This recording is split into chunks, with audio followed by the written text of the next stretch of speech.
Everybody, my name is Jan Bedane, and I am co-president of the League of Women Voters of Nevada County, along with my other co-president here, Lynn Forbes. I want to welcome you all to the first of 3 candidate forums for the primary election, primary of March 5th election. Tonight we have the Board of Supervisors for District 1. That's the Nevada City area. Tomorrow night, we will have Board of Supervisors District 2, that is South County. And then on next Tuesday, the 30th, we will have State Assembly.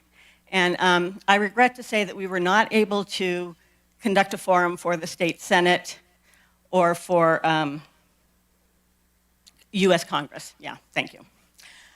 So I want to thank you all for being here tonight, both our live audience and anybody who is watching us live streaming, and for those of you who will be viewing us in a day or two on the YouTube station from Nevada County Media. And I want to thank Nevada County Media for recording this and making it available to all the citizens of Nevada County. They are a great partnership. I want to also thank Nevada County itself for the use of the Root Center. It's an appropriate place to have a forum. I also want to thank all of our volunteers tonight, all of whom are the members of League of Women Voters. Not all the members, but they are members of League of Women Voters. I also want to thank our media partners, KNCO, the Union, Ubinet, and KVMR for being here to participate with their own questions. And I want to also thank the community who sent in questions prior to the forum. That's what we had solicited from all of you, and we did get a good set of questions in, and then we expect to get some more tonight from our live audience. I would like to just speak just for a moment about the spirit of these forums.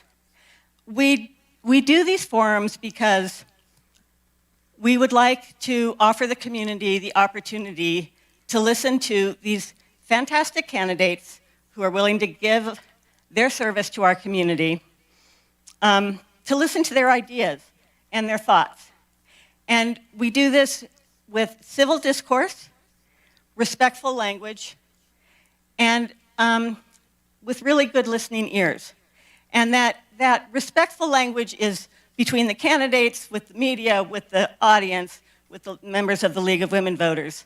So that's the spirit that we bring this to you, and we hope that you learn a lot from it. I just want to mention that if you appreciate these, you can become a member of the League of Women Voters. It's easy to do. This right here is our website, lwvnevadacounty.org, and there's a place to join. And for those in the audience here tonight, you can go to the table outside. So I'm going to turn it over to our moderator tonight. That's Stephen Munkelt, local attorney. Stephen has been doing forums for us moderating forums for a long time. So I'm going to turn it over to him. Thank you, Jan. For those unfamiliar with the League, I'm just going to add a little bit about our history. We celebrated the 100th anniversary of the League just a couple of cycles ago. And the League has 2 missions, an educational mission and an advocacy mission. And obviously a forum like this is part of the educational mission for the forum, or for the League. The rules for this evening are designed to provide information to voters in a nonpartisan way. And each of the candidates is going to have a great opportunity to tell you about their positions on issues that are important to Nevada County. We do a little number draw before the event to figure out what the speaking order will be. And if I remember correctly, we've got Heidi as 1, Michael is 2, and Sue is 3. Is that right? You know, for my convenience, if you guys would switch places, that would be helpful, because I'm going to lose track at some point.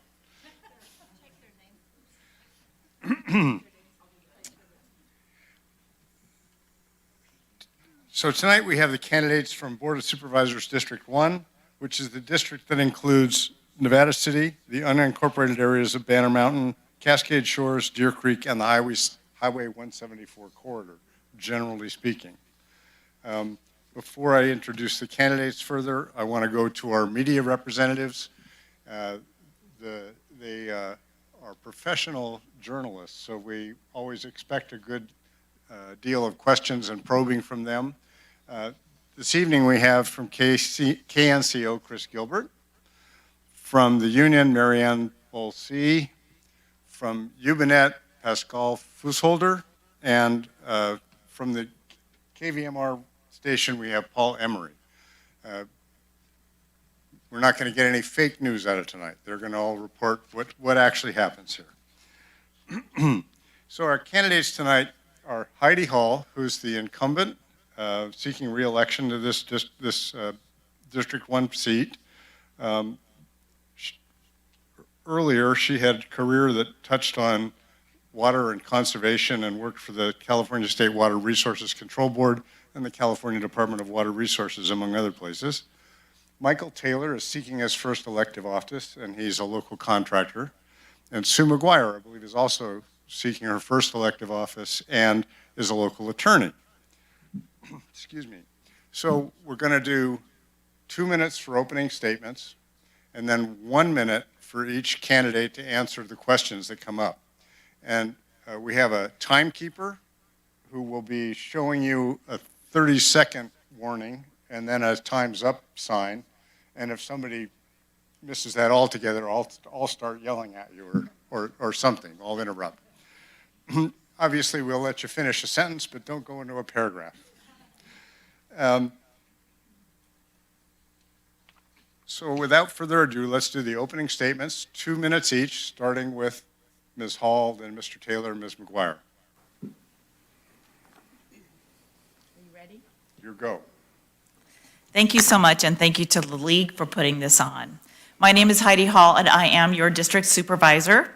I grew up in the Bay Area in a household of teachers, relocated here in 2005, where I raised my kids, and my grandson is in school, and a couple of my kids are gainfully employed. This is my chosen home because of its natural beauty, its engaged community, and the arts and culture. I've always been involved in community service as a court-appointed special advocate on the Circle Board, now with In Concert Sierra, and CivicWell, a statewide organization working to help local governments adapt to climate change. My desire to protect our natural beauty and uplift our generous community has led my work in public service here. I'm running to keep leading with positive solutions. My leadership is focused on the challenges we have agreed are our highest priorities. Solutions to homelessness, where we've tripled our investment in housing and services, more and better broadband, where we are shovel-ready for federal funds coming down, low-income and workforce housing, a statewide challenge and where we continue to invest, wildfire mitigation and evacuation, where we continue to receive grants, expand our plans, and collaborate with our fire and law enforcement partners, recreation opportunities, both indoor and outdoor, climate change adaptation and mitigation, and now fire insurance solutions, where I've been in a leadership position and hope I get to talk about that more later. On all of these issues, not only am I implementing on the ground innovation, but I've also advocated at regional, state, and national levels where I hold leadership positions as Nevada County's representative. With me, you get responsible and responsive leadership. I work hard, look for solutions, stand up for you, and get things done. I'd be honored to spend 4 more years continuing to work with you and for you to meet our challenges with collaborative approach and to protect and uplift our community. I ask for your vote on or before March 5th. Thank you. Thank you. Mr. Taylor. Hello. Thank you, League of Women's Voters, for making this event possible tonight for us. And you out there as well coming tonight, as well as the people who are watching live. My name is Michael Taylor. I'm a longtime resident with family ties, with family history in this area dating back to the 1930s. I've gone to high school here, competed in sports, went on in sports to compete internationally in Ironmans, and then came back home to what I call home, Nevada County. I'm running to be the next District 1 supervisor for several reasons. First, because I love Nevada County, and I believe it's the best county in the state of California. It's my home. Secondly, because I'm concerned with the economic trajectory of the county. Its revenue is trending down. The cost of full-time staff is going up. Pensions coverage is trending down. What does this mean? This means our own county numbers are signaling financial hardship is coming. State is also signaling financial shortfalls in the fiscal year 2023, 2024, and 2025. What does this mean? Feds and state funding will be pulling back. What is the county doing? They're adding employees, 75 employees, at a cost to us of close to $12 million. The average pay for county staff is $150,000 on average. This is not sustainable. It's not a trajectory that's safe for us to keep doing what we've always been doing for the last decade. Thank you. Thank you. Ms. McGuire. Thank you, Steve. There we go, a little closer, I guess. So I'm Sue McGuire. I'm a lifelong resident of Nevada County, with the exception of a few years. And I put myself through law school at night and became an attorney in 1991 and opened my own law practice. I will work for transparency. Citizen oversight of government is crucial. County employees have a duty to secure the public's rights, which includes how taxpayer monies are spent in job performance of our public servants. The California Public Records Act provides a fundamental right to every member of the public to review county records relating to the people's business. When Nevada County refused to turn over public election records that, in fact, San Francisco County had put online for years, I fought for transparency and won in a court of law on behalf of the members of the public. Nonprofits receiving taxpayer monies as grants must comply with California's Brown Act and Public Records Act. As an attorney, I confronted violations by our local Nevada County Fire Safe Council, which spurred the union to investigate further and affirm my findings, and eventually it was also affirmed by your civil grand jury. Nevada County is in danger of losing this once valuable and responsible nonprofit. As an attorney, I have the background our Board of Supervisors needs right now. Fiscal responsibility is another important factor for me. Do you know what we're paying our county staff? I think Michael just indicated what we're paying. And having worked with county staff at various levels, they are very important to me. However, this ever-increasing trend to higher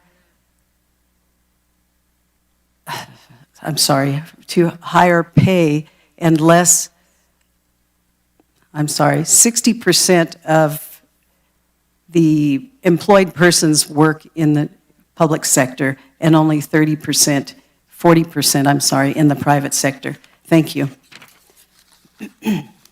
Thank you all. Now we'll start into the round of questions. And this first question is going to challenge you all on the 1-minute time limit, I'm sure, but we're starting with Michael Taylor. Here's the question. What is your position on the Rise Gold proposal to reopen the Idaho-Maryland mine? And more generally, what is your position on updating land use codes within the general plan to preclude mining in populated areas?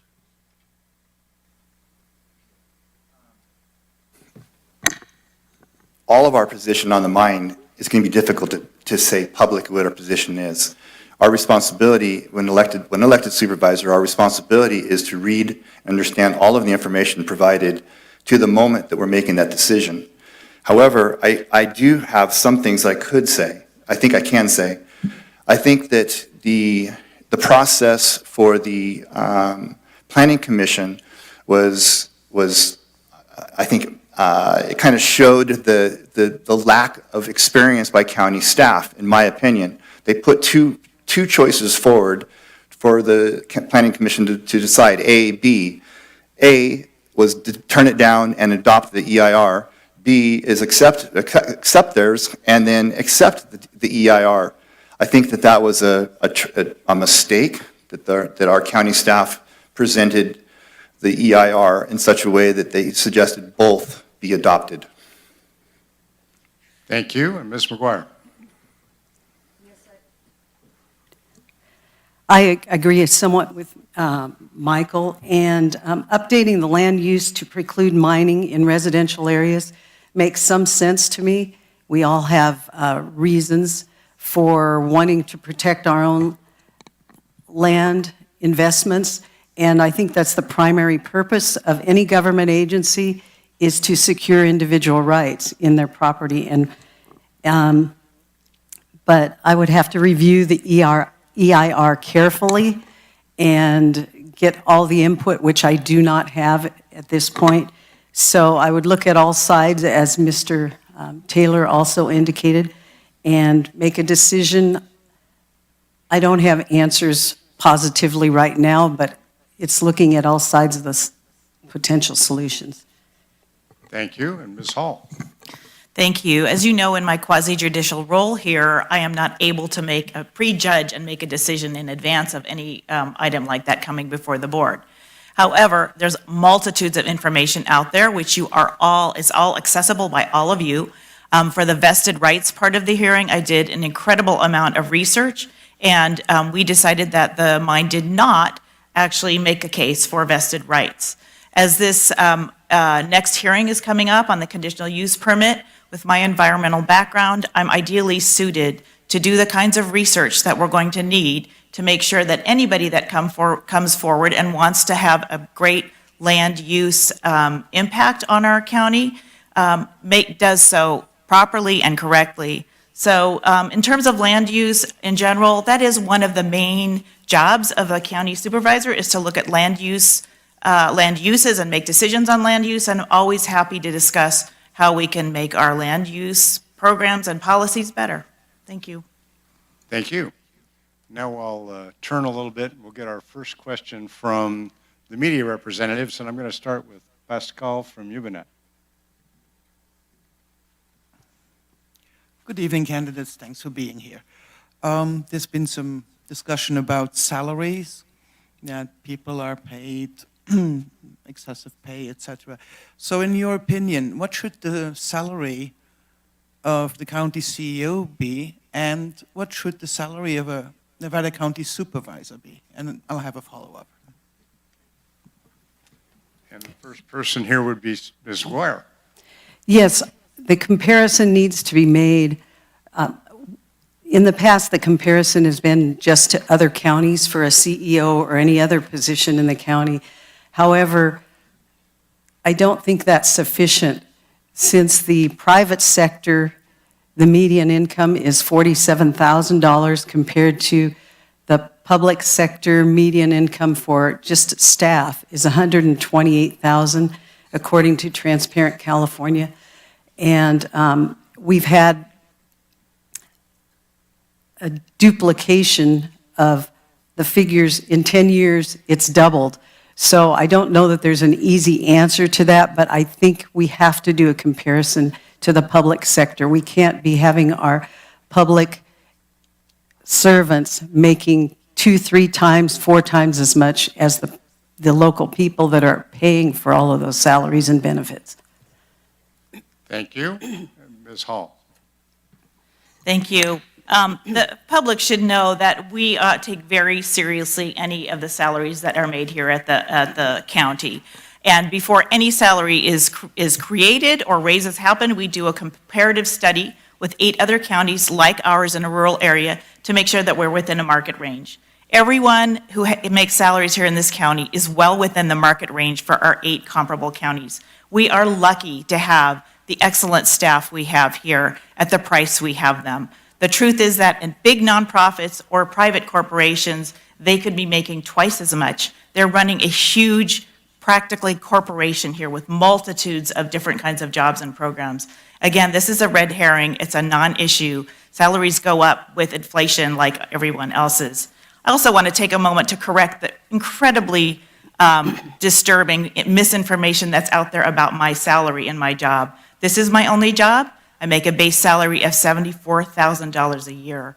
I am in public service because I love public service, certainly not in it for the money. Thank you. Thank you. Mr. Taylor.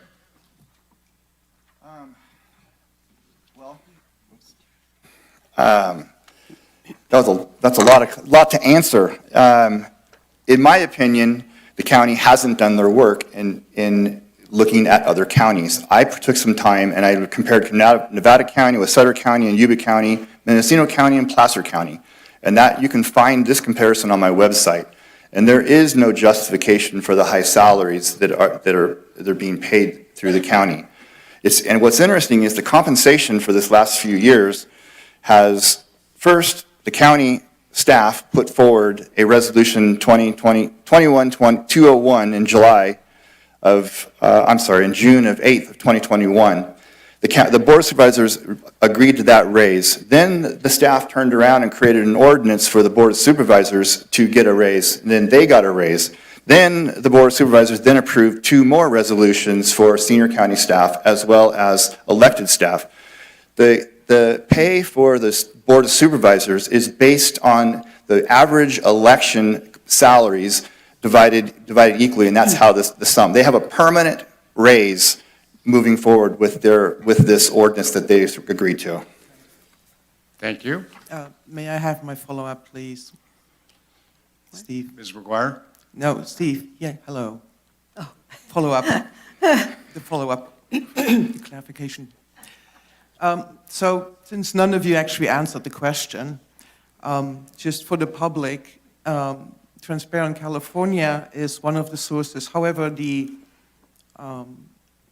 average salary of a CEO in the private sector for 1,000 employees... Why is she answering her own question? ...is $638,000. And if you go to publicpay.ca.gov, you can see the salaries for all county CEOs in context. And it's just, but I still don't know what you want to pay yourselves. Ms. McGuire. Okay. As I've indicated, we cannot have salaries for our public servants that are huge in comparison to the private sector. The private sector's median income is $47,000. And in the public sector, the staff, the median income is $128,000. Our CEO for the county was at $200,000 10 years ago and is now at $430,000. Our county has not grown. There has not been significant changes. So we just need to dig in.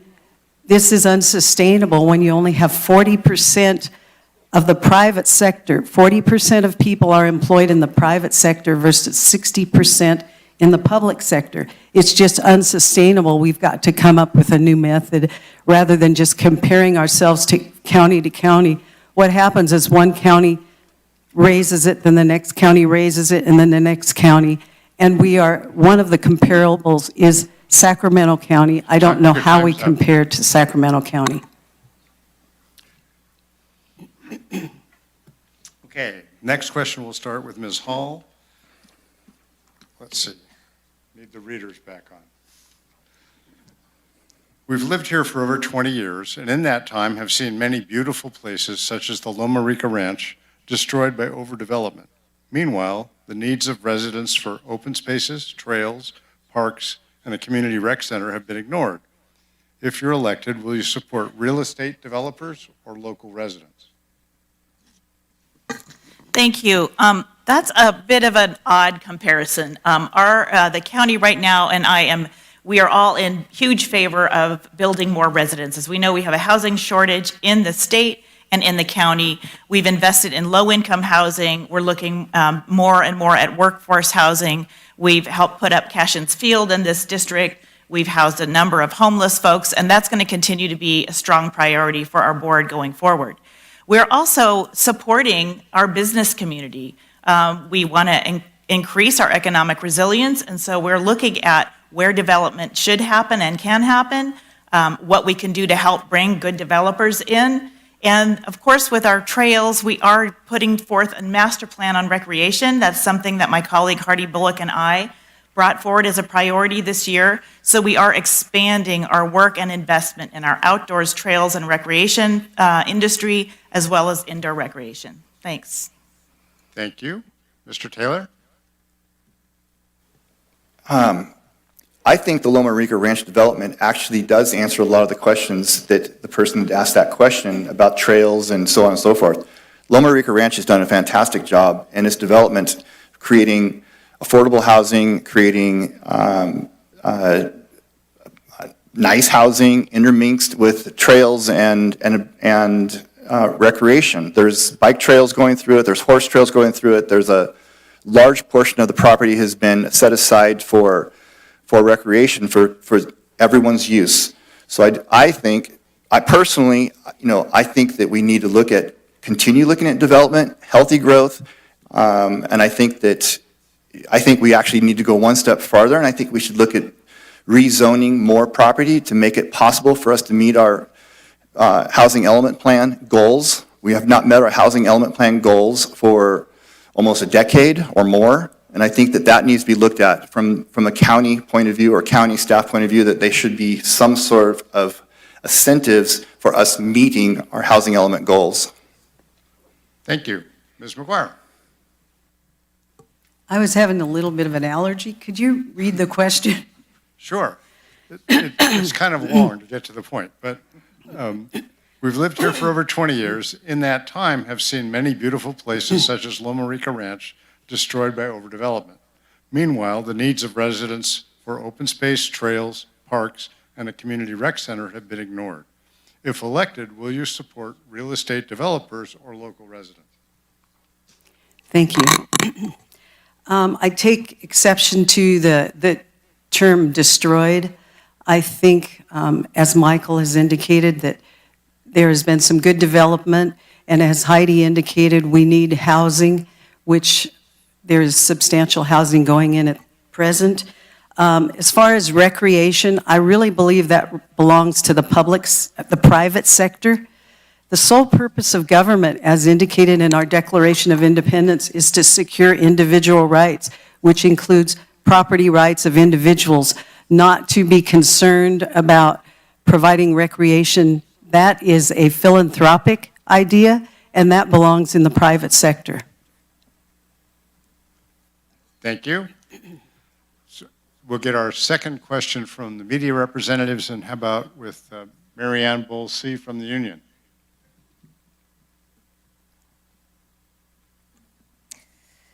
Hello. What are your plans to draw industry, large or small, to Nevada County?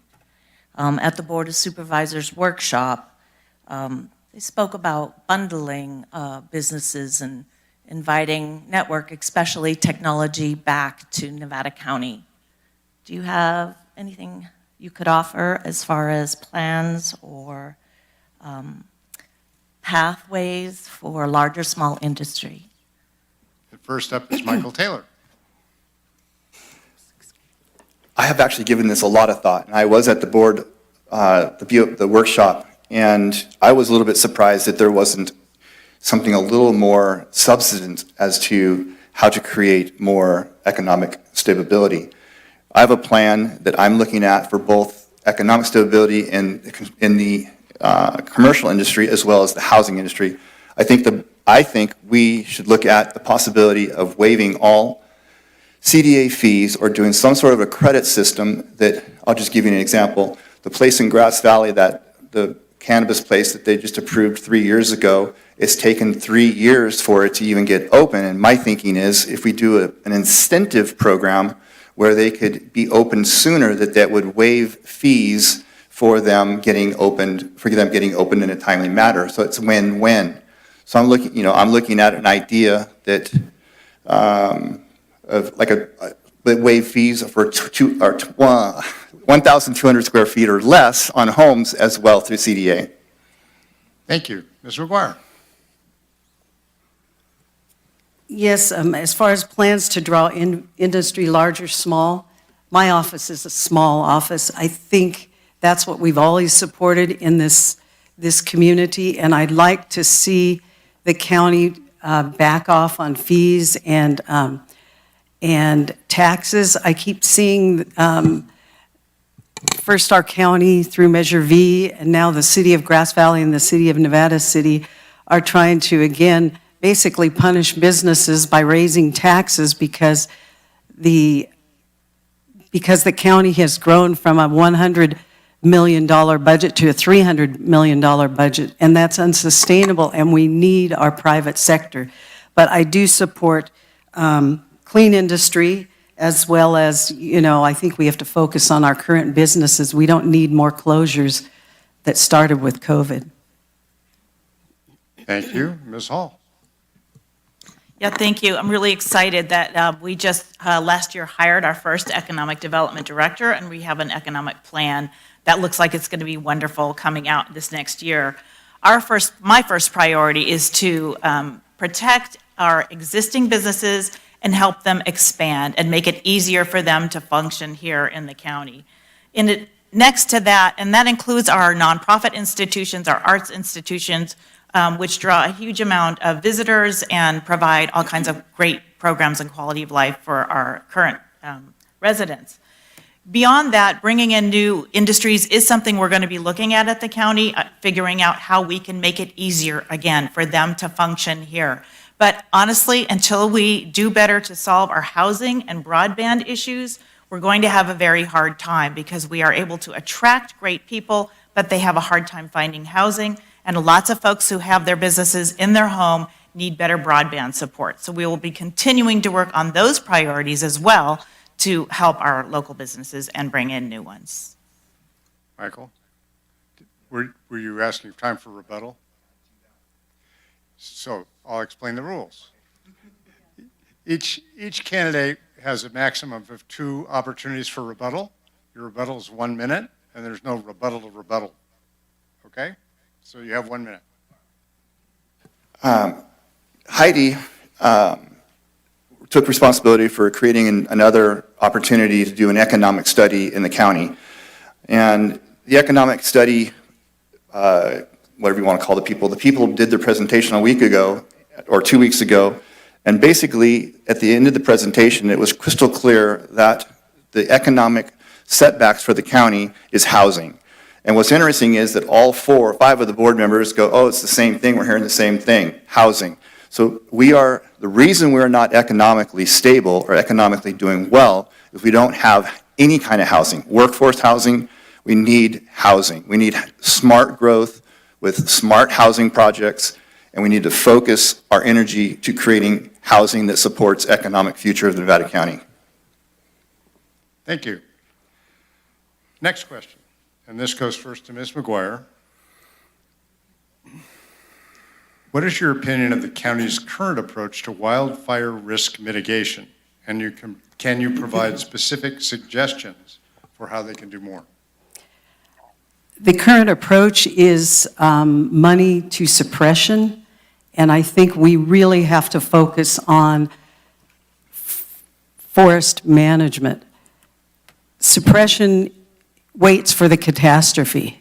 We cannot wait for the catastrophe. I'm sure you're like me. Every summer, in the heat of the summer, I'm scared to death. I live up in the Banner Mountain area, and I had to spend a lot of money clearing my property. I think property owners need to be responsible, but the forest management, $2.5 billion was given to California or to our area just a couple years ago, and it all went to suppression. That makes no sense at all. We need to manage these forests and get them cleaned up.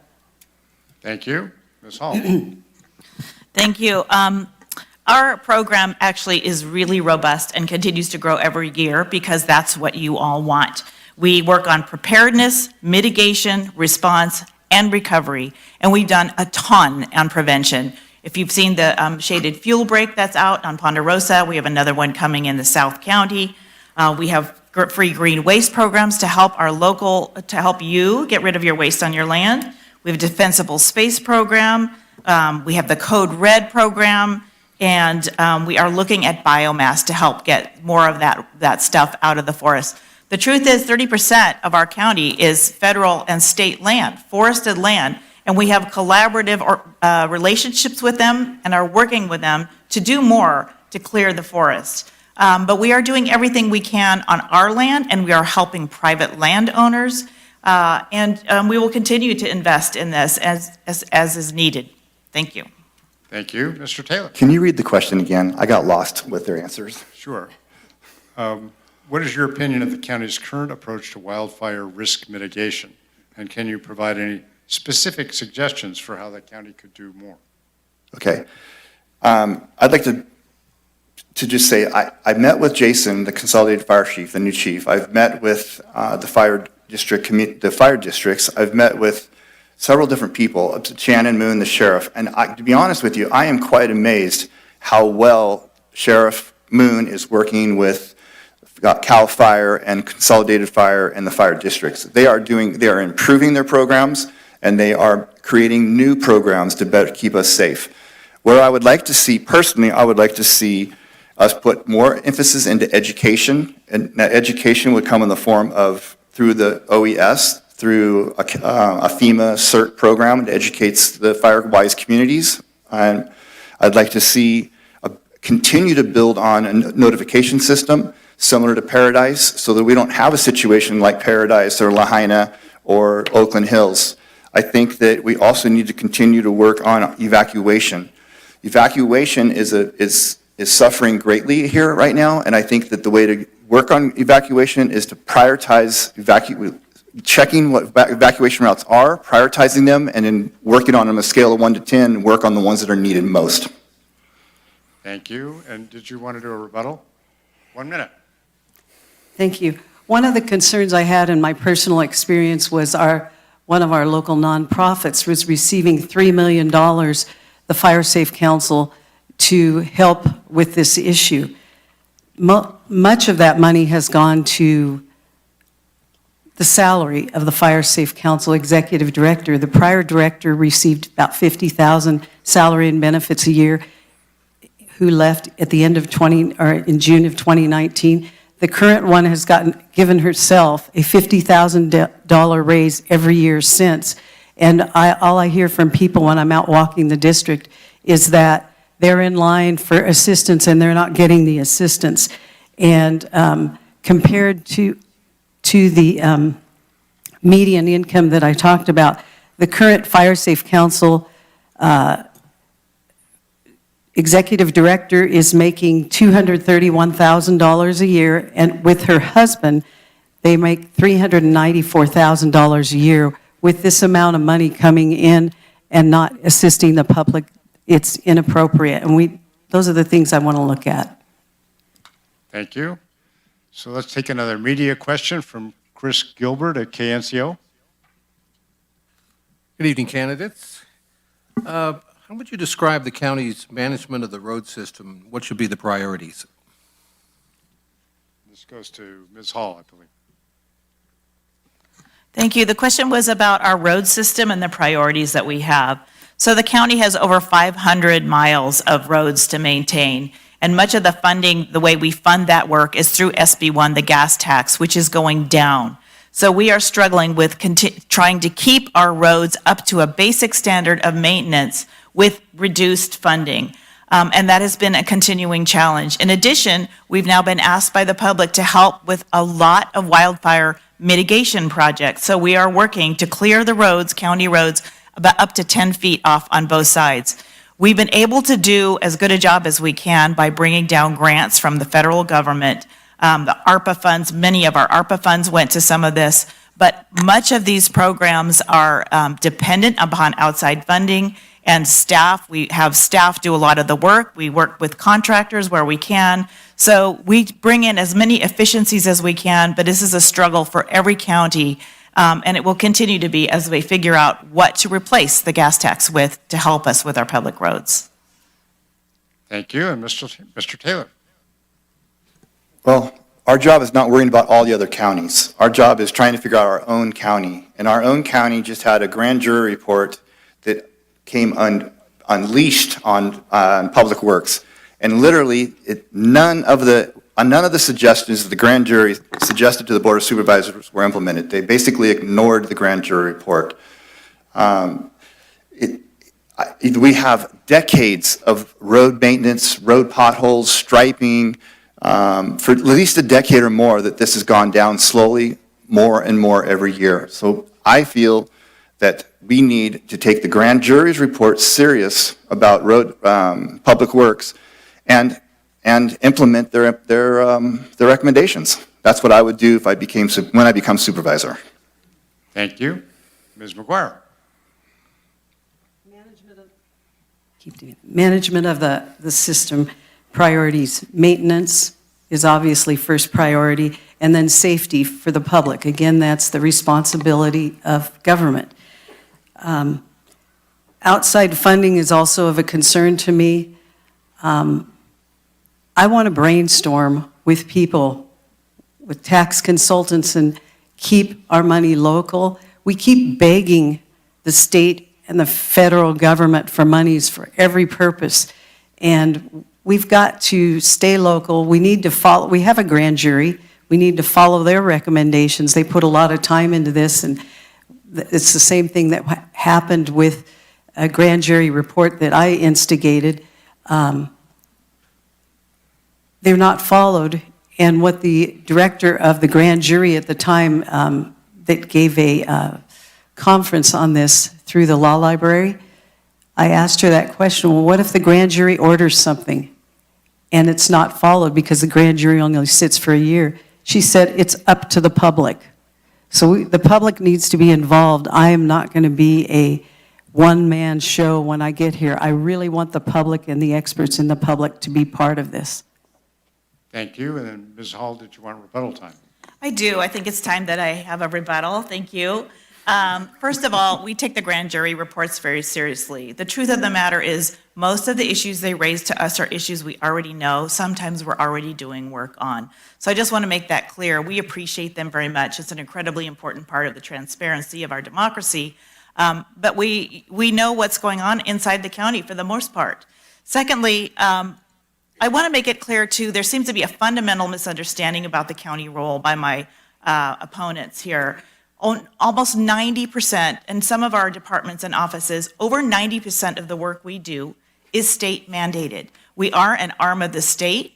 Many of our programs, almost most of our funding, comes from the feds and the states to implement programs that uphold our vulnerable population and that provide the health and safety, basic health and safety that you all need. So this idea that we should not take state or federal funding or reject it or move it around is not even feasible. And it's really important to understand how government works when you're in this job. Thank you. Thank you. Okay, now we have a question which goes first to Mr. Taylor. The Nevada County General Plan has not been comprehensively updated in 30 years. Do you think the general plan still aligns with community goals? And if not, what will you do to update use policies and align with community goals? Okay, can you ask it one more time? I'm sorry, the first part of the question. Nevada County General Plan has not been comprehensively updated in 30 years. Do you think the general plan still aligns with community goals? And if not, what would you do to update land use policies and align with those goals? That's a really good question.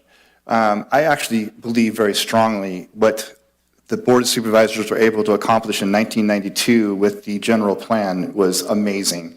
I think it would be nearly impossible for us today as biased and divided, and I think it would be impossible for us to come up with a new general plan anywhere near that general plan. So I do believe that general plan has plenty of latitude in it and it was written well enough for probably decades to come. I hope that answers the question. I think the general plan would be very difficult for us today with the way we run our government to make changes to it that would, let's just say, add housing, or let's just say it would stop all gold mining, or that would do anything other than it's already what it's designed to do. It would be impossible to do something better, I think. Thank you. Ms. McGuire. I would agree wholeheartedly with what Mr. Taylor just said.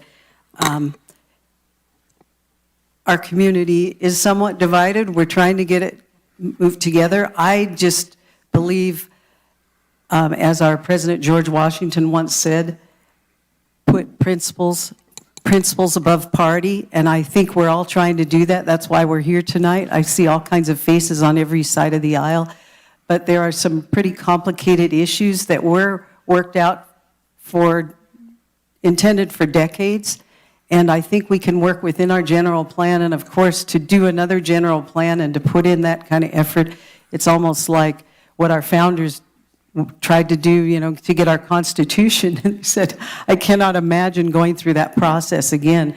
And so I think we've got a good general plan. We can keep working it, and I'll submit it on that. Thank you. Ms. Hall. Yeah, that's a really good question. And I think what we need to do, and it's what we've been doing, is update the elements as we go along. I think it would be great at some point to relook at the whole general plan. It has been a long time. The community has changed. Some of its priorities have changed, which is why we're investing in new and different things. But we should be keeping it updated by the elements. We recently updated the housing element because we know how important getting housing in is here, and that's been very helpful. I also want to make note that we've just stood up a youth commission. I think one of the groups of voices we've been missing more and more is the youth, and they are exactly the kind of people who might want to see some changes in the general plan as we go forward. So we'll be looking at ways to incorporate voices and new voices in the general plan as we change elements as we go along. Thank you. So let's get another media question from the cleanup hitter on our first round, Paul Emery from KVMR.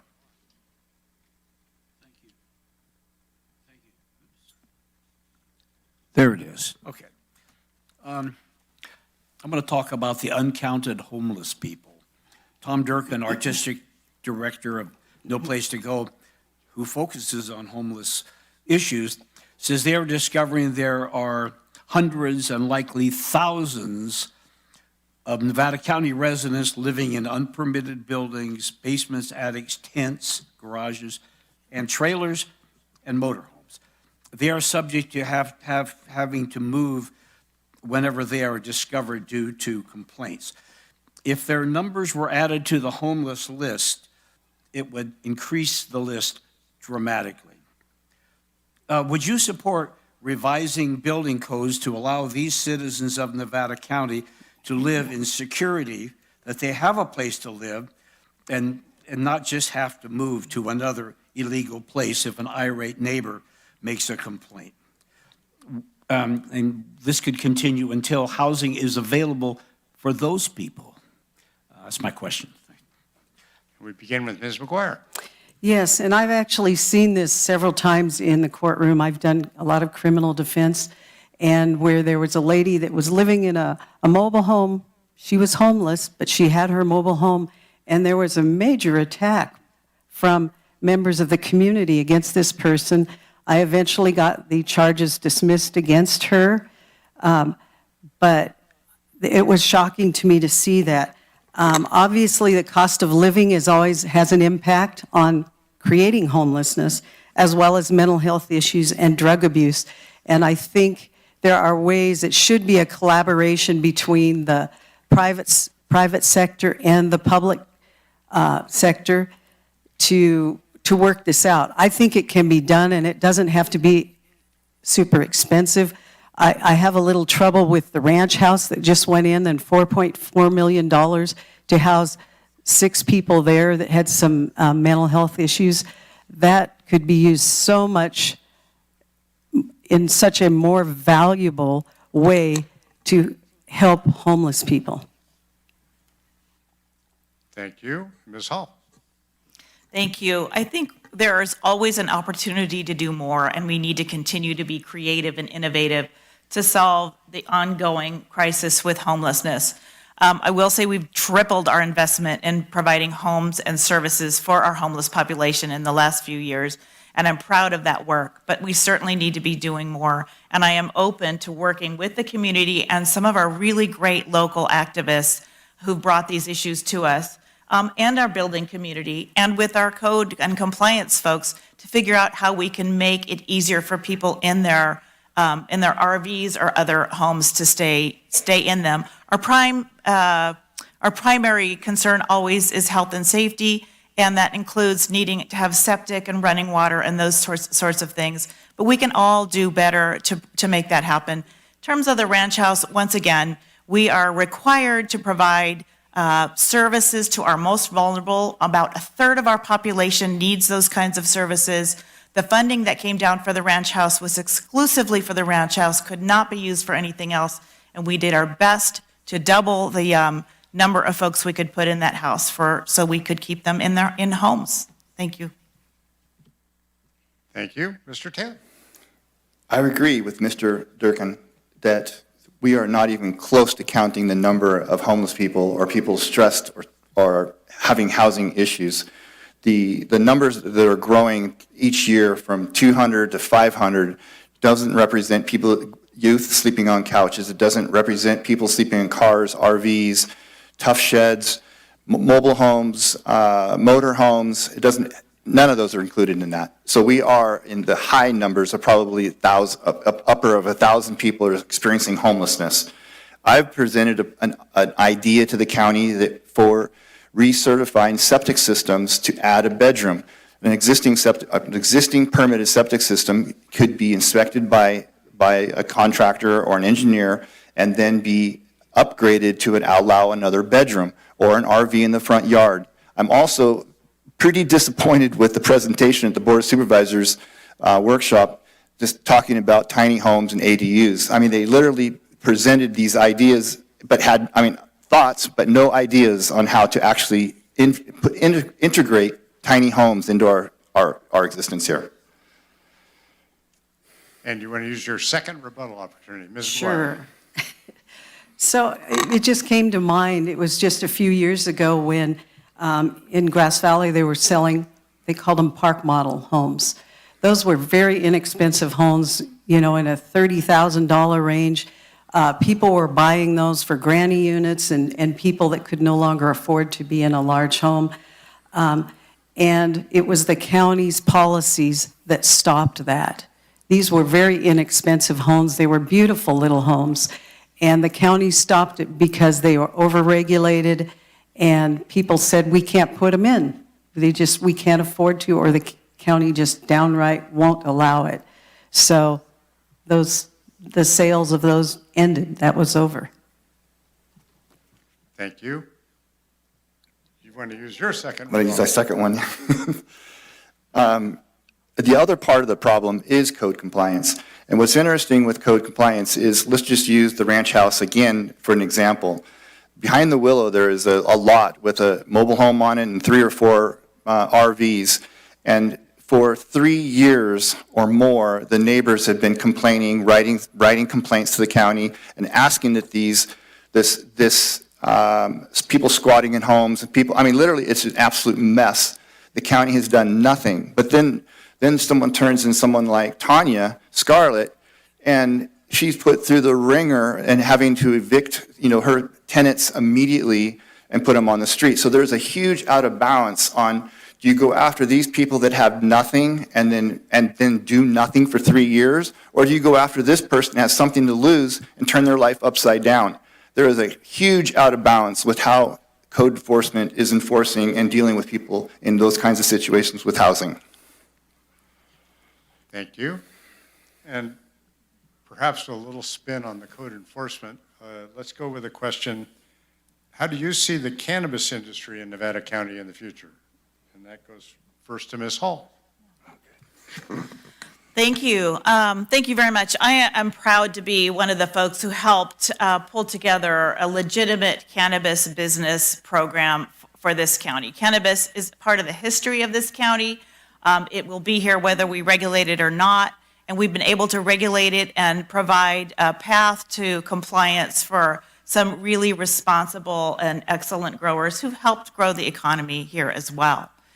We've also really invested in cracking down on illegal growers. This last year, with the sheriff's office, they took out, incredible amounts of cannabis, which I support. We want this to work for people who are willing to follow the rules and regulations, and we need to make sure that the illegal growers are shut down.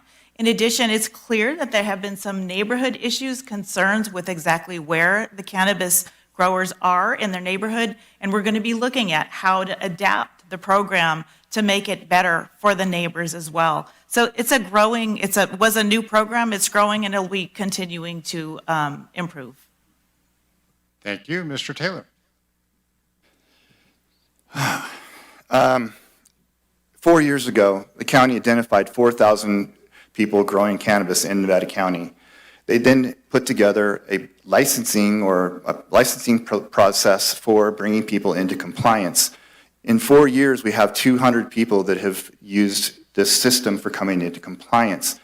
I personally feel that we need a system for bringing people that want to cooperatively grow. Like, just say my friend in Nevada City has a small yard and she can't grow her plant in her yard, so why can't she grow with somebody that has 10 or 20 acres? I think there needs to be a compassionate use element to this, as well as we have commercial cannabis farms, but there is no commercial cannabis outlet in the county. I think there should be one area in each district for a dispensary for dispensing cannabis in a safe place, like off Highway 80 and up in Soda Springs, or Little Town of Washington, if they are agreeable, or North San Juan, or someplace, other place that may be agreeable to the community for a dispensary outlet so that the taxes can be collected locally for the cannabis sales.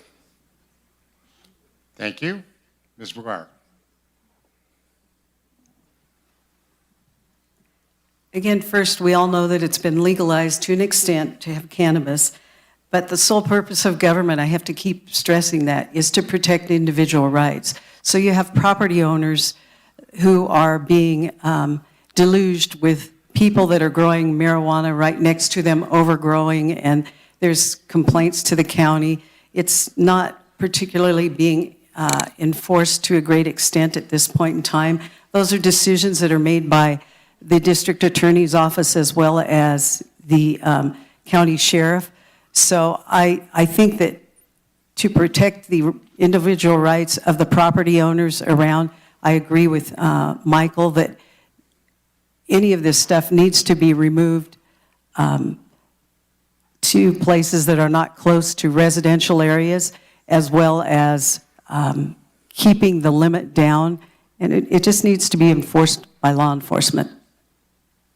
Thank you. And looking at the clock, folks, we are out of time for questions, and we're going to go into the closing statements. Wow. What? Thank goodness. We're just getting going. Oh, 7:30, sorry. Okay. Somehow I had 7 in my head. Okay, so the next question then would be from the media, from Pascal at Ubinet. Let's get back to wildfire and wildfire mitigation. What do you propose? Maybe access and egress are, of course, very important in any emergency situation, be that wildfire or flood or whatever. Would you be in favor of investing grant money or tax dollars into enhanced roadside vegetation management? And would you be willing to include the, 1,200 or so miles of private roads in western Nevada County in such a program? First to Mr. Taylor.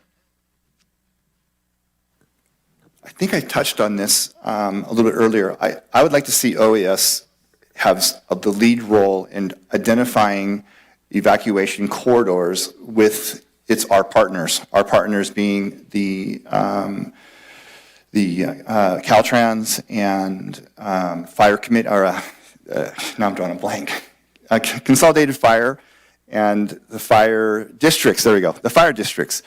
And in working with them to identify these routes that need to be cleared, I think that we should be doing multitasking it with all departments. We should be working with partners, PG&E, NID, the Firewise communities, Public Works, even the private sector, where we could be giving the timber to them, or they can remove it for free of cost, or we just got to come up with some sort of a program, and we need to work on it and shoot ideas back and forth to each other, getting these corridors opened up. There are several corridors that are not safe at all. Thank you. Ms. McGuire. I agree with what's just been said, and we all know about Paradise, and that was the biggest problem. And we have a lot of problems like that. I know the Banner Mountain area, which is in this district, to get off of that mountain if one roadway is blocked is a really scary thought. And even where I live, this was one of my issues 10 years ago, was that staff was requiring a developer to put in a road. They said we need a second access, but it was a road that all they did was add, it's a road that goes in, if anyone knows Tranquility Lane, it goes in about half a mile, makes a loop, and comes back out the same way. All they were doing is putting a second loop in there as if that was going to help the access out, or the egress. And it didn't do anything, but that was what the staff, and we fought that and got nowhere with the county, and that was very disturbing. And the supervisor at that time, which is not one sitting here, was going to meet with us, and he said at the end of that, I'm sorry, was it up? Oh, I'm sorry, I didn't see that. All right, thank you. So it would take $12 million for us to keep up the vegetation along the roadside the way the fire agencies tell us we should. That is exactly what we had hoped to raise with Measure V, and this district as a whole did vote for it. Unfortunately, it didn't pass because the rest of the county, it didn't add up to enough. However, what we're stuck with is trying to do a whole lot more with not a lot more funds. And we're going to be prioritizing the roads, which we have been doing, and we'll continue to do that. In terms of evacuation routes, again, most of the issues that have been raised by my colleagues are issues we're already working on. There's nothing new there. We are looking at all the evacuation routes, egress and ingress and egress. District 1 has a lot of problems with that.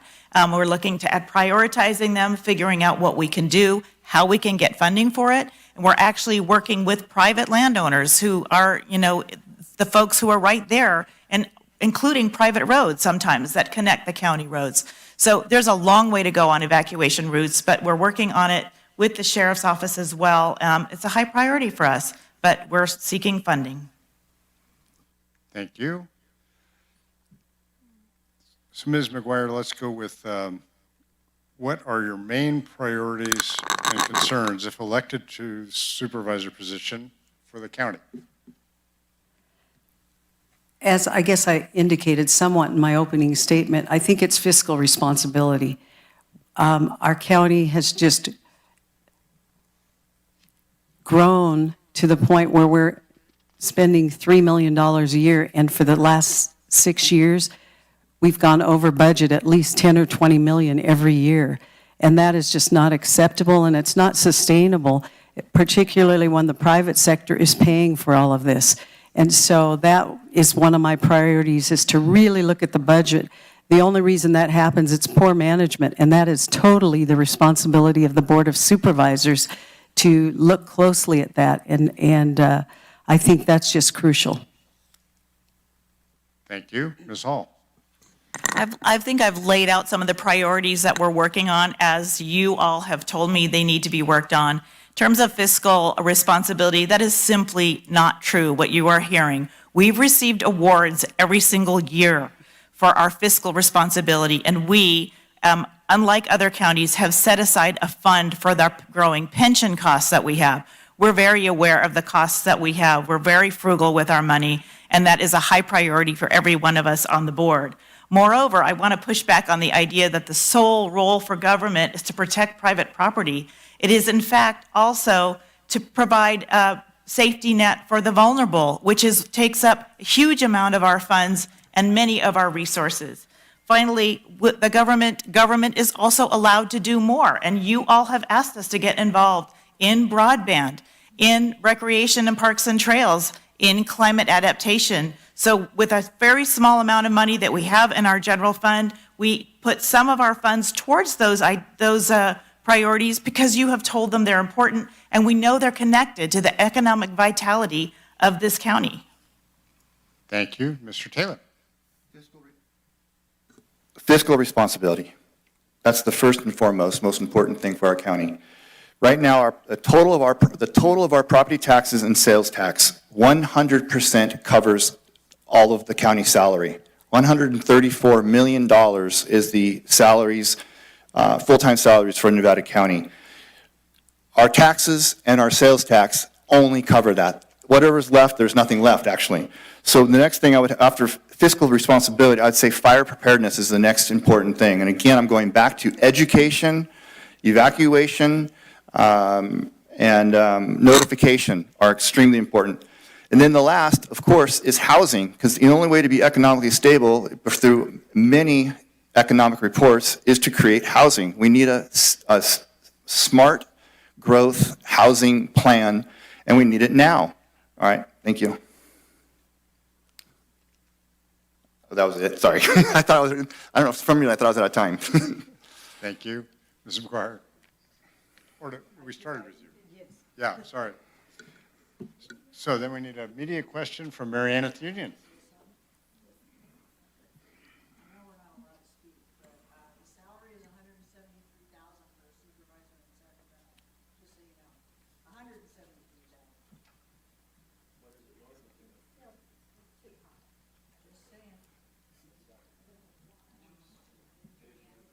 Okay, we ask people to hold comments and applause till the end.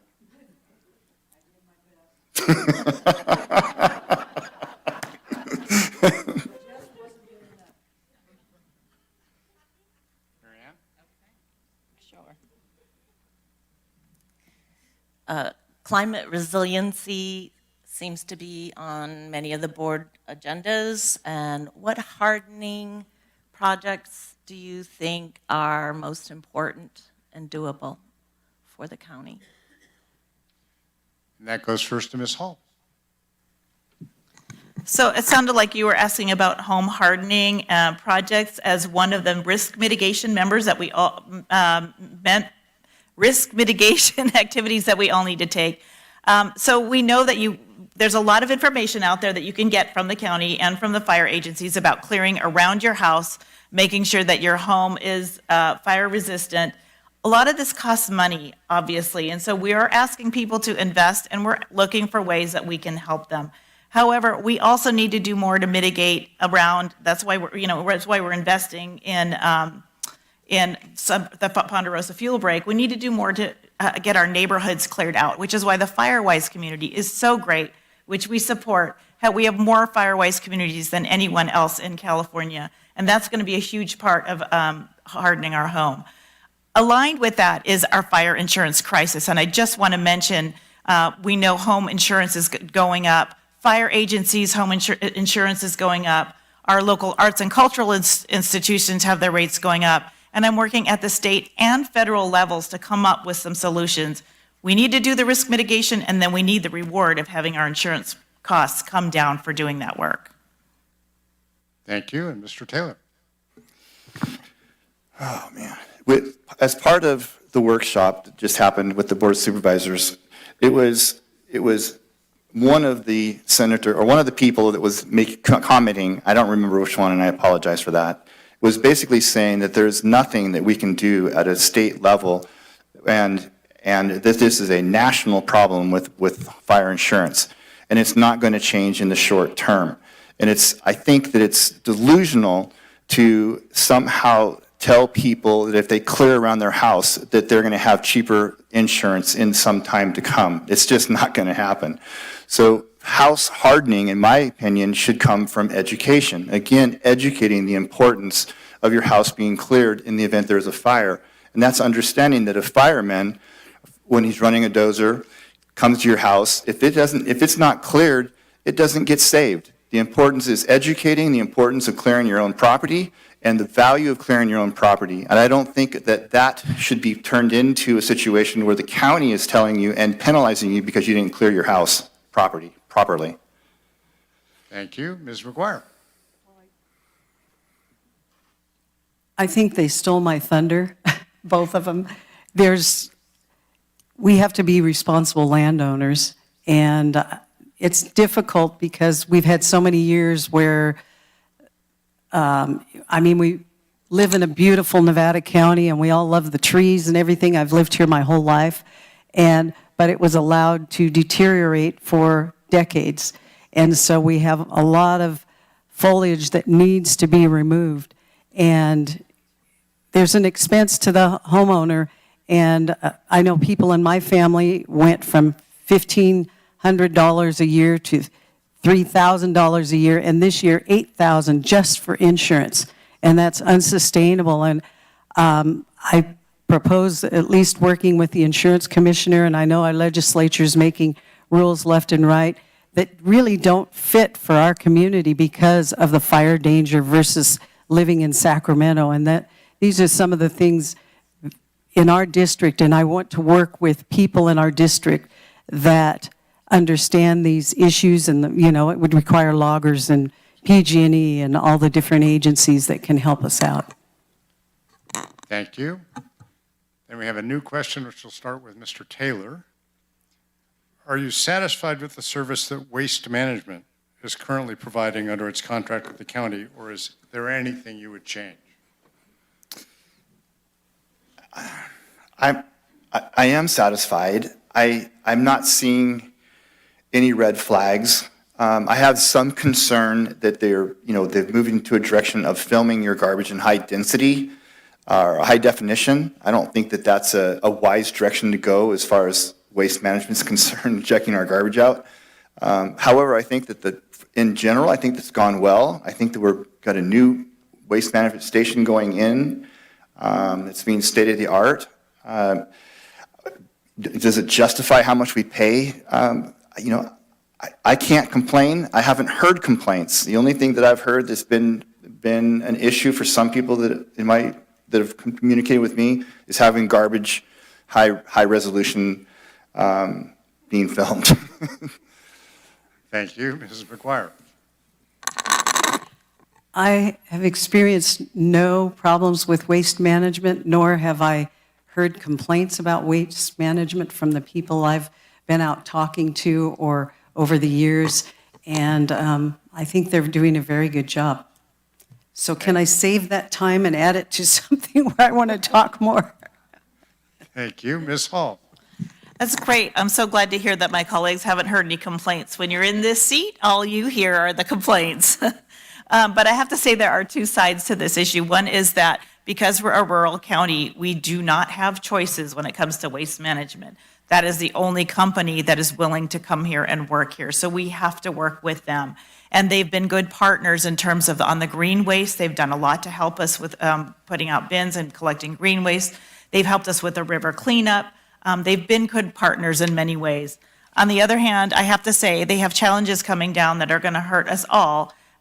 We want to do more recycling, and they're going to have to. We want to recycle our organic waste, and we're going to have to do that. But that is going to be very expensive, and either we have to figure out a way to do that or get an exemption or a delay from the legislature, which we're working on, or the price of collecting our waste is going to go up, and we're going to have to do a lot more to take care of our organics. So there are constant challenges in that industry, but I think we try to have a good partnership like we do with everyone. Thank you. And that brings us to a media question from Chris at KNCO. So this kind of backtracks to a related topic we've been talking about, but do you feel the county has an appropriate staff level at this time? And if not, how would you address it? And that goes first to Ms. McGuire, I believe.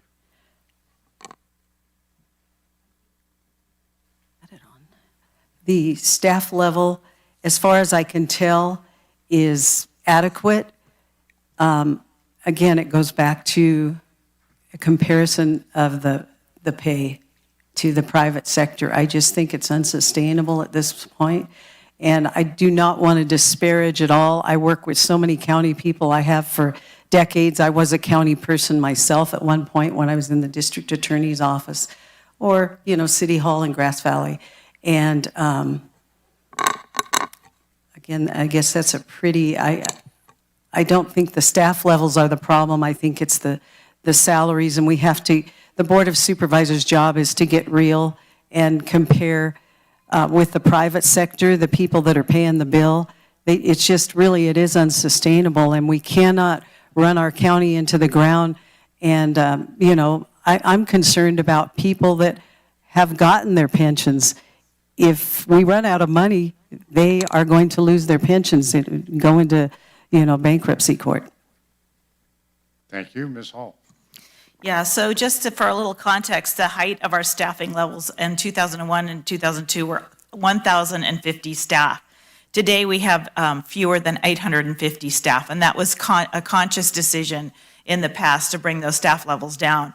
What we've tried to do is basically maintain more or less that staff level, which means we contract out a lot more of our services.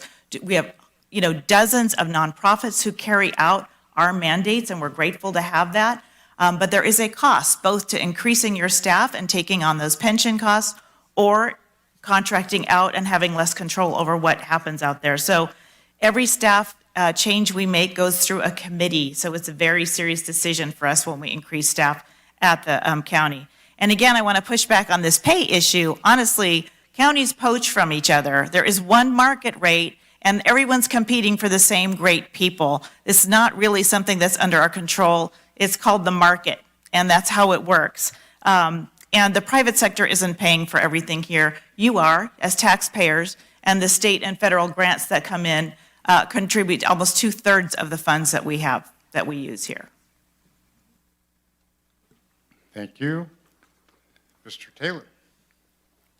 I do think we're going in the wrong direction adding staff. We've added 75 staff, not 150, not 850, it's 875 now. And it was 802 or 3 just a few years ago. And when she was referring to, Heidi was referring to our peak employment at 2003. At peak employment, that was just before the recession, and Rick was hired and brought down employment to a point of 800 total full-time staff in Nevada County. At that time that we had 800 total staff in Nevada County, we also weren't doing contracted labor. We have a tremendous, I can't even get the actual number for the contracted labor because it's, when you try to do a PRA request, they don't have that number. They're not able to give you the number of how many people we're hiring by contract. We're near peak employment when you factor in contracted employment. Contracted employment comes out of the category of services and supplies and services. That category in our budget, there's almost impossible to figure out how many full-time contracted staff, sorry. Thank you. Okay, next question starts with Ms. Hall. Is there something the Board of Supervisors can do to increase available affordable housing for low-income senior residents in the workforce? Wow, there's the million-dollar question right there. It's what we're looking at doing. Again, one of the things that's coming up over and over again is tax credits. So we don't build housing, developers build housing. And so when the developer wants to put in a certain amount of low-income housing, or they are required to, that brings down their profits. That makes it difficult for them to actually get a profit from building housing, especially multifamily housing, which is really what we need. It's a tricky market issue, and low-income tax credits is one of the best ways we've had to get housing built here. And I know that there are folks at the federal level who are trying to get more of that available because those are very competitive. We also provide vouchers and help landlords and help folks with first-time home buyers and renters, and we need to increase that program as well. But we're going to be diving a little bit deeper this next year into what other tools there might be that we can use to make it attractive to build more income housing here. Thank you. Mr. Taylor. All right, so I actually have touched on this a few times. We can immediately start putting people in housing simply by recertifying an existing permitted septic system to add a bedroom. That immediately would make it possible for someone to do a garage conversion into a room, office conversion back to a bedroom, add an ADU, add a RV. Immediately, we could start putting people in housing legally by simply recertifying a septic system to add a bedroom. The other that we could do immediately is waive permitting fees for these improvements to people's homes under 800 square feet. We could also waive, I think we should be waiving all CDA fees associated with a 1,200 square foot house or smaller, to encouraging entry-level housing construction, encouraging developers to use the 1,200 square foot or less by having these fees waived or actually, waived, gone. Thank you. Ms. McGuire.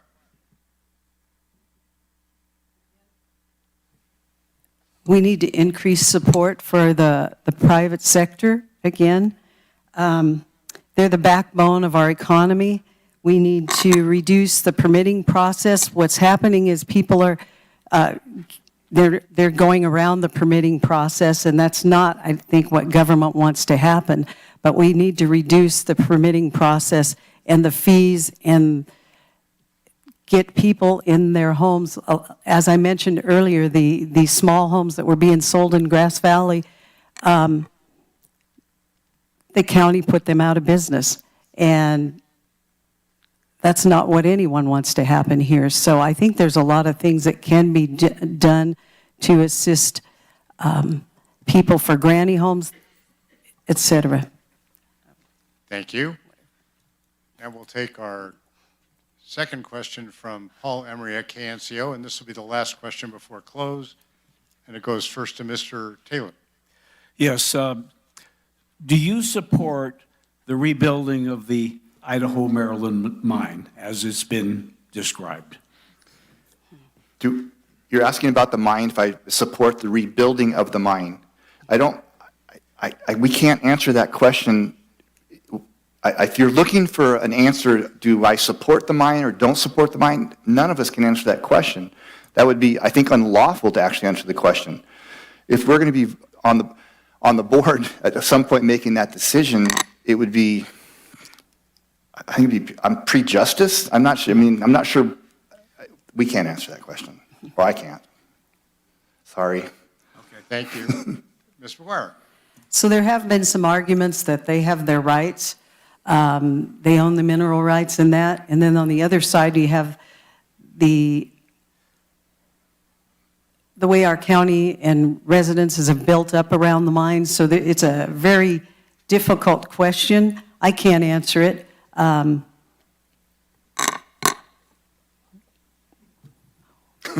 It's a hard one. Oops, sorry. Nobody said you have to take the full minute. No. Ms. Hall. Yeah, that question, sorry, Paul, has been asked and answered. So I want to take the opportunity actually to talk about something else which hasn't come up here and set the record straight on the court case that my colleague talked about happening here not too long ago. My opponent and her colleagues asked the county to submit to them constitutionally protected private voter information about the 2020 elections through a public records request.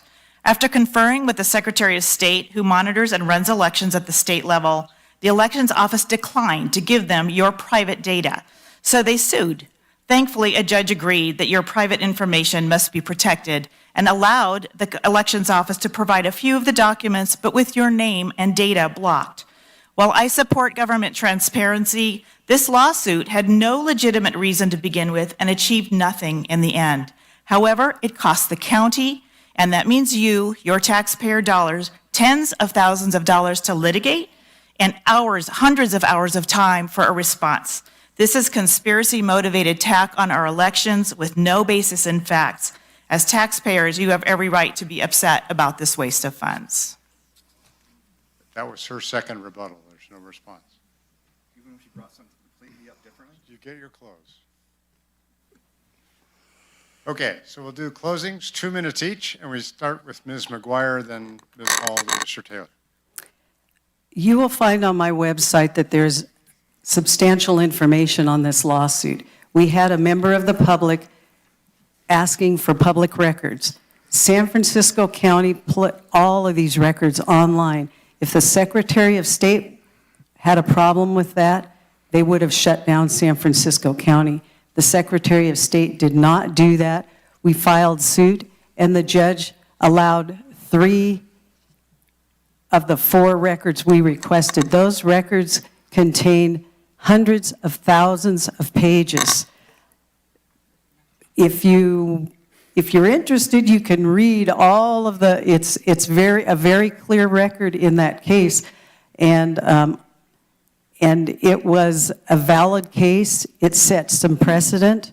And it's very important that the public under the Public Records Act has a fundamental right to see what their government officers are doing. And this was the whole purpose of this, was to, as we all know, the election of 2020 was a big issue for a lot of people. There was nothing politically motivated. This was an individual that said, I'm sick of hearing one people say they were cheating or they won't. We can resolve this in our own county, and that's what they've done. And so I am seeking transparency, as I indicated before, in government, and I think that's crucial. We need to know what our government officials are doing, and we need to have access to those records, and it's a constitutional right as well as a statutory right that our legislature has recognized. It's in the government code. It's called the Public Records Act, and that was the purpose of that. We were being denied in Nevada County, whereas San Francisco County and many other counties, which we proved in that lawsuit, were allowing all of these records. Thank you. Ms. Hall. I want to thank you for the opportunity to be here tonight and answer a number of really good questions about the real priorities and real challenges that this county has in terms of wildfire, fire insurance, housing, our homelessness, fiscal responsibility. These are all the real issues we have to address, and the work that I and my colleagues have been doing for the last, in my case, 7 years, to make things better, to make this a better place to live, to protect our natural resources, to uplift our community, and to take care of our vulnerable. I'm concerned that my opponents have come at this with criticisms and creation of problems that simply don't exist. They're a distraction from the real issues, and there is no place in this sweet county for national conspiracy issues to be dragged into our elections, the work that we're doing here. My heart is here in this county and in good governance. My 35 years in public service, being parts of large agencies, managing grants and contracts, creating policies and allowing staff to develop the programs that follow the policies, and doing that by listening to you, working with you, taking in your information and your complaints. That is the work that we have to do here, and that is the work that I love. I appreciate the opportunity to be here with you today, and I hope I will have your vote on or before March 5th. Thank you very much. Thank you. Mr. Taylor. Yes, thank you very much for the opportunity to introduce myself and my issues that are important to me as running for supervisors and what I would do as a supervisor when elected. I will be fiscally responsible. I will create housing. I will keep fire preparedness a priority. There are some other issues that I would like to bring up, that some things I wouldn't do. Recently, the board appointed Gina Wells to audit controller and Michelle Bodley to the tax collector. These positions are elected positions. We should have them on our ballot in March. There should have been a special election for these two individuals. The board appointed them for full term. These positions are important, that these are part of the firewall that our community needs to have with whether it's with the board or with accounting or tax collecting. I mean, this is what our system's about. Going back to the grand jury writes reports, multiple reports every year, and again, the board doesn't take these seriously. They adopt part of them, or they foo-foo it off, or we're making our grand jury weak because we're not taking them serious. Our grand jury is, again, part of the firewall. Again, the supervisors are part of the firewall as well. And when I become supervisor, we'll develop a program that creates the opportunity for community citizens to come in a transparent way to present their problems or their questions so that the board is looking at it in whole and it's transparent and there's accountability in moving forward. I thank you for your time. Please vote for me on March 5th. I actually need help also with donations and getting my message out. Look for me at the outside here. I'm happy to give you a little card and it'll connect you with how to get in touch with me. This is my saved paper version of getting my information out. Thank you. Thank you. And I want to thank our representatives from the media for their fine questions this evening. Thank the audience for your close attention. And I know you'll all take what you learned tonight out into the community and use it for your votes. And of course, I want to thank all three of our candidates for their participation and their efforts to answer a wide range of questions about county policies and problems. And now everyone can applaud.